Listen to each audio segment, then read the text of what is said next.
Plusieurs centaines de milliers de personnes ont manifesté hier, pas contre le look de Scar, le fils de Hulk dans le MCU, non, hein, ces égoïstes préféraient faire ça contre la réforme des retraites. On a assisté à quelques tensions en fin de cortège à Paris, on a entendu certains journalistes faire un claquage de tub tellement ça les a mis en joie pelvienne, alors que s'ils veulent vraiment du vrai conflit, qu'ils viennent assister à une séance de Creed 3 à Marseille, hein, si ça boxe devant Michael B. Jordan, j'ose même pas imaginer ce qui va se passer devant John Wick 4. Oui, ça y est, la news est tombée. Enfin, Comics Blog a fait une annonce sur deux. Je vais vous faire la deuxième tout de suite, puisque vous le savez, je suis également traducteur de comics et j'ai l'immense honneur et le bonheur de devenir la voix française de Daniel Warren Johnson pour toutes ses œuvres qui seront publiées chez Urban Comics, à commencer par Do Powerbomb, un comic book sublime qui mélange fantastique, catch et plein d'autres choses que je vous laisserai découvrir, hein, mais c'est là aussi que j'ai pu traduire du Batman. Oui, j'ai traduit Batman. C'est un putain de rêve de gosse qui se concrétise, de traduire du Batman, même si je suis pas rentré dans, enfin je suis jamais rentré dans Batman, hein, mais je suis pas rentré chez Batman par la porte, mais plutôt par la fenêtre, puisqu'il s'agit du Bat-Zor, le Bat-Dinosaure de la Jurassic League, qui est écrite par Daniel Warren Johnson, dessinée par Juan Gideon, mais je ne veux absolument rien entendre, c'est Batman. C'est Batman et je pars en blocus challenge dans ma propre bibliothèque contre quiconque me dira l'inverse. Je vous sortirai une vidéo dédiée à la traduction de ces deux ouvrages quand la sortie approchera en librairie. En attendant, ici votre fidèle commis des comics, vous êtes dans l'émission qui fait le tour de l'actu de l'industrie du comic book et de tous ses dérivés, c'est le 389e JT Comics et Lego nous offre une sacrée métaphore avec ce set là-haut, hein, comme les prix de ces briques qui ont augmenté de près de 20% en 2022 et ce malgré un profit record de 2 milliards de dollars en 2021. Alors clairement les actionnaires ils font la même tête que la mini-figurine du petit garçon pendant que les parents ils tirent la gueule un petit peu comme le vieux. Décollons plutôt pour les news de la semaine. Qui incarne le meilleur Batman? Michael Keaton, voilà. Non, il faut quand même un petit peu élaborer cette news. Ça fait partie de ces sondages qui sortent d'absolument nulle part. Là, c'est une entreprise de fabrication de fauteuils de cinéma pour des dispositifs de home cinéma. Ça a l'air à la fois super cher et très très confortable, qui s'est amusé à analyser tout plein de tweets, exclusivement ceux qui sont géolocalisés aux États-Unis avec des mots-clés bien précis. Donc X est le meilleur Batman, GOAT Batman, donc meilleur Batman de tous les temps, ou encore meilleur Batman à l'écran pour savoir quel acteur incarne le mieux Batman pour les Américains, et forcément, c'est les États-Unis, mais ils sont divisés, mais c'est quand même sans appel, puisque 23 États privilégient Michael Keaton, qui a été 3 fois Batman, 2 fois pour Tim Burton, 1 fois bientôt pour Andy Muschietti. 18 États pensent que c'est Christian Bale, qui a été 3 fois Batman pour Nolan. 7 États pensent que c'est le Batfleck, qui a été 3 fois et demi Batman, 2 fois pour Zack Snyder, 1 fois pour Joss Whedon et 1 fois bientôt pour Andy Muschietti, et 2 seulement pensent que c'est le Pattinson, qui n'a été qu'une seule fois Batman pour Matt Reeves. Alors, nuançons tout de suite, il n'y a que 150 000 tweets qui ont été analysés, il y a environ 350 millions d'habitants aux États-Unis. On ne sait pas du tout quelle a été la période qui a été prise en compte, mais s'il remonte depuis le début de Twitter qui a été créé 1 an après la sortie de Batman Begins, eh bien forcément quand on en parle plus du Batman de Michael Keaton, quelles que soient ses qualités, c'est effectivement l'un des meilleurs à l'écran, mais on en parle plus que le Pattinson qui est beaucoup plus récent. Surtout que c'est quand même le genre de débat sur Twitter qui reviennent autant que l'herpès génital de mon beau-frère, donc venez on essaye plutôt d'être dans la nuance et n'hésitez pas à me dire dans les commentaires qu'est-ce que vous préférez dans chaque acteur qui a incarné Batman. En rouge et vert. L'actu ciné ressemble vraiment à une pub pour Benetton, puisque tout d'abord cette semaine j'ai vu rouge de plaisir quand j'ai su que c'est Jack Kesy, l'acteur qui allait incarner le prochain Hellboy dans le futur film qui sera à nouveau consacré à la créature de Mike Mignola. Alors on l'a pas vu dans énormément de rôles iconiques, mais ce qu'on peut dire en revanche c'est que physiquement il a bien la tête longue, en parpaing, un petit peu à la Ron Perlman qu'il faut pour incarner donc le gros rouge. Il est peut-être un peu long des jambes, mais ça bon, c'est la morphologie humaine. Et quand on sait d'ailleurs que l'acteur qui incarne Gimli mesure 1m85, eh bien j'ai tendance à être d'accord avec ma sœur quand elle nous explique, certes en pleurant, que non, ce n'est pas la taille qui compte. Et au cinéma, particulièrement chez Hellboy, comme nous l'a prouvé le dernier film, c'est le scénario qui compte. Et ça, on jugera sur pièce. Et puis j'ai vu des vertes et des très mûres avec la bande-annonce du prochain film d'animation consacré aux tortues Tortue Ninja par ceux à qui on doit l'adaptation sur Amazon de The Boys, hein, Seth Rogen et Evan Goldberg. Le style graphique est ultra marqué et ça on peut remercier l'araignée noire, rouge, bleue,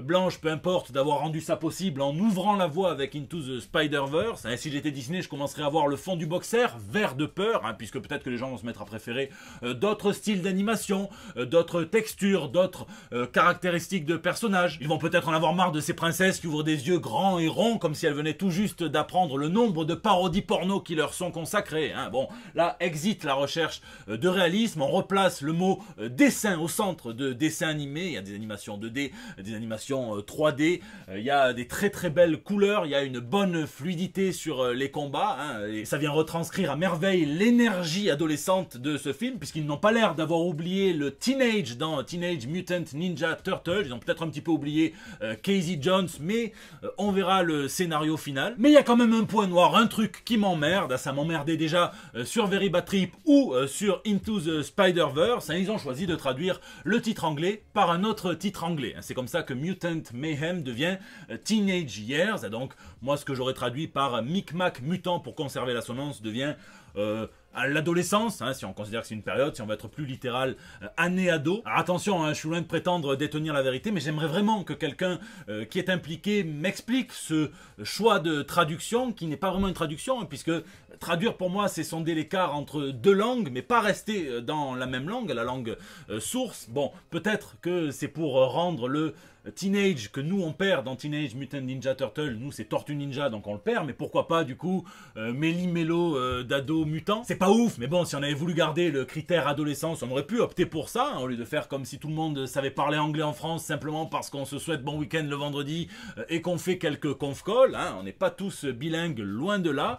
Parfois ça arrive, hein, et souvent d'ailleurs dans l'édition, qu'on garde le titre en VO, Baby Teeth par exemple, Do a Powerbomb ne sera pas traduit, hein, bon bah déjà parce que c'est pas négociable, et deuxièmement parce que eh bien on profite du poids du titre sur les moteurs de recherche, hein, et c'est très très important d'y être bien référencé, mais là on remplace un titre par un autre, donc ça n'a aucun sens. Je vous laisse me dire ce que vous pensez de tout ça dans les commentaires.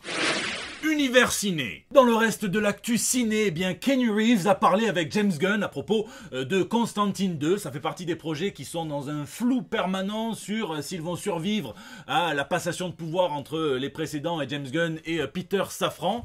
Ça n'a pas l'air d'être aussi sûr que ce qu'on croit. Hein. En attendant, Keanu Reeves est toujours fan de comics, hein, puisqu'il a fait Constantine. Il a eu son propre comics qui s'appelle Berserker, qui va être adapté en série sur Netflix. Et quand on lui demande s'il a des regrets dans sa carrière, il dit pas tellement regret, mais il est toujours chaud pour incarner Wolverine chez Marvel. Un autre qui ne perd pas le nord et qui aime bien les comics, ça c'est l'acteur qui a incarné le bouffon vert, Willem Dafoe, hein, qui aimerait toujours incarner le Joker, hein, et on avait déjà entendu son idée, qu'il a encore en tête, d'incarner un imposteur qui se ferait passer pour le Joker, et c'est peut-être possible si on voit ces photos de tournage du Joker 2, Folie à 2, où il y a 3 Jokers. Alors est-ce que c'est l'adaptation, je ne crois pas, du comic book éponyme, hein. Si c'est le cas, en attendant, moi vous me verrez partir en courant aussi dans l'autre sens. Et celui dont on ne sait pas s'il nous fait marcher ou s'il nous fait courir, c'est James Gunn, puisque quand on lui parle de sa phase 1 du DCU, il répond exactement comme la seule fois où mon beau-frère a été honnête, quand ma soeur lui a demandé si elle savait toutes les fois où il l'avait trompé, hein, la réponse c'est même pas la moitié. C'est complètement énorme, hein, si on ne compte que les projets canons au DCU, ça fait donc déjà plus de 20 films et séries qui sortiront pour la phase 1. Rappelons que celle du Marvel Cinematic Universe ne comportait que 6 projets, la phase 4, 16 projets, donc 7 films et 9 projets en streaming. Mark Ruffalo vante d'ailleurs les mérites de James Gunn en tant que réalisateur et dit que Marvel Studios devait être en sueur face à lui. Et en parlant de suer justement, hein, en finissant avec cette anecdote de John Bernthal sur son podcast Real Ones, qui est très très bon, hein, et priorité au direct, puisque justement on vient d'apprendre que John Bernthal reprend son rôle du Punisher pour la future série Daredevil Born Again sur Disney+. Alors un Punisher par Disney, ça me fait aussi peur qu'un Pinocchio par Manuel Ferrara, Rocco Siffredi, ou qu'une Mesure Sociale par Emmanuel Macron, mais ce qui me rassure un petit peu, c'est que John Bernthal est un très bon acteur, 2, un fan du Punisher dans les comics, et qu'il avait dit que s'il revenait, il fallait que ça soit pour faire les choses bien, et donc pour conserver la nature sombre et violente du personnage, qui ne semble pas adapté comme ça à première vue par Disney. On verra bien, je ne sais pas non plus quelle est sa situation financière. Mais je suis quand même en quadruple demi-molle. Hein. John Bernthal déclare à quel point Vincent D'Onofrio est passionné par son art, donc l'art de la dramaturgie, et il l'a vu froisser des cadres de chez Marvel Studios. Hein. Il considère apparemment tous ceux qui ne sont pas dans le processus créatif pur, à savoir les acteurs probablement, hein, mais les réalisateurs, les exécutifs, comme des ennemis, il n'hésite pas à leur faire savoir. C'était sur le tournage de Daredevil, hein, et peut-être justement qu'on devrait l'envoyer lui, ou bien Negan intimider Steven Yeun, qui aurait été choisi pour incarner Sentry, l'excellent personnage Sentry dans le MCU, dans les Thunderbolts. Ben oui, je veux pas non plus trop l'embêter, mais il faudrait peut-être lui dire d'au moins suivre un tiers du régime calorique et sportif de Hugh Jackman qui reprend son rôle de Wolverine dans Deadpool 3. Il faut au moins ça pour le personnage de Sentry.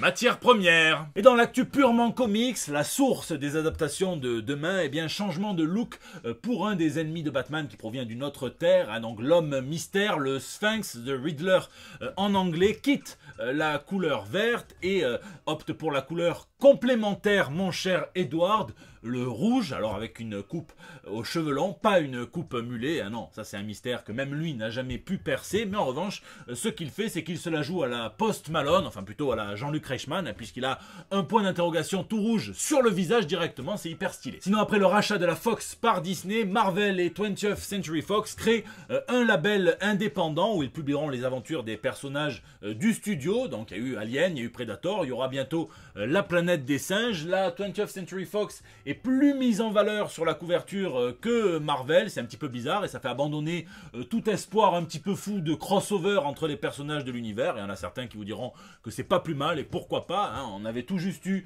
quelques couvertures où ils mélangeaient Wolverine, Predator, Wolverine, Alien pour annoncer tout ça, mais peut-être que même ça, ça va s'étanchéifier complètement et vous en aurez plus. Chez Marvel, ils ont trouvé le nom parfait pour un petit événement qui se tiendra cet été, Contest of Chaos, qu'on pourrait traduire par bataille de bordel, et je pense que la Sorcière Rouge ainsi qu'Agatha Harkness va être le prétexte parfait pour faire ce que Marvel fait maintenant depuis de nombreuses années, pour que tous les héros s'affrontent entre eux sans en payer les conséquences par la suite. Là, ils seront possédés par la fameuse magie du chaos. Ça va commencer dans le numéro bonus annuel de la Sorcière Rouge et puis ça va s'étaler dans plein d'annuals de toutes les séries. Il y a du Storm, il y a du Wolverine, et donc ça promet d'être sanglant. On nous promet évidemment des ramifications, mais ça c'est automatique, hein.